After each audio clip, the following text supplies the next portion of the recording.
Hi, my name is Tomo Moriwaki. I work for Treyarch, and I am the creative director on the Spider-Man 2 project.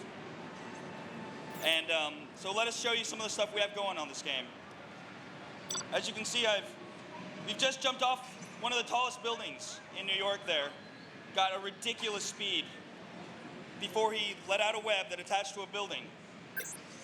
As you can see, he has two webs out here right now. We have a revolutionary new swinging system where the web's attached to buildings and Spider-Man behaves according to gravity. And it's really, really exhilarating. You can go anywhere you want in the city. The city goes on for kilometers. And we find that beginning players only take a few minutes to pick up the system, being able to get from place to place. We want as much as possible for this to be accessible to everyone. At the same time, it's a very satisfying experience to master this art of swinging through a city. It's really, really an enjoyable experience for almost anybody. Now, we provide the player with a gigantic city, though, to interact with. And it's important because it helps to immerse the player in the experience of being Spider-Man, in addition to kind of letting this whole swinging system live and breathe. As you can see, we're really, really high up in the air here. In a way, there are like 4 levels of swinging. Some way up high where you're going from building to building, like they're islands. And then the lower you get, the more it gets like a maze that you're screaming through at 50, 60 miles an hour. It's really amazing some of the angles you can get going and the camera pans to keep it really dynamic and exciting.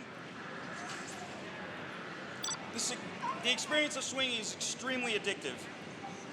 It's one of the most new, there's never been a game that allows a player to really interact in a 3D environment quite like this. Now, in addition to a lot of the swinging, though, we've really improved locomotion across the board. Spider-Man's capabilities of moving around, we've added features to his running, to his crawling, to his jumping especially. He's sprinting along a wall here, as you can see. Then he transitioned right into a swing, jumped up in the air, zipped and attached to a wall, and from that he's able to charge and jump across building to building. It's just amazing. Because we provide the player with so many tools to move around the city, the player can actually develop their own style of being Spider-Man, whichever way makes them feel best, whichever way they like the most. Now, we haven't just improved locomotion, though. We've also done a lot of things to combat for this game. Like in all Spider-Man games, web weapons are a real important tool for the player.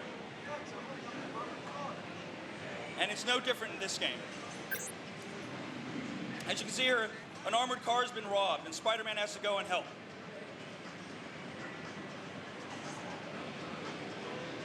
Now, he has a time limit to get there, so he gets to use his locomotion abilities and tries to get there as quickly as possible. But once there, he can use his web weapons where you can tie up multiple people. You can web rodeo them in circles. You have control of the speed in which you're rotating them. You can knock characters up into the air and fight in the sky. All the tools that you have when you're standing on the ground are also available to you when you're flying in the air. You can grapple people and do a wide variety of combo moves on them afterward. Not only can you grapple people, but once grappled, you can also bring them up into the air, swing around with them, as well as doing a variety of interesting moves. Here's an example of our custom car combat and chase mode. When cars are moving, when there's a car that you have to chase, we go into this mode where you can chase after the car with the goal being to land on the car itself. It's actually easier than it sounds. But once you landed on it, we provide the player with a custom game mode here, where the car is actually going to try to shoot at the player while you try to disable it or subdue it. So you can move from location to location on the car while they try to shoot you off. You can dodge bullets as well as move from location to location to avoid the attacks. Once the car's been subdued, the bad guys inside get out, and then you get to fight them as well. And another thing we try to do is maintain the continuity of combat.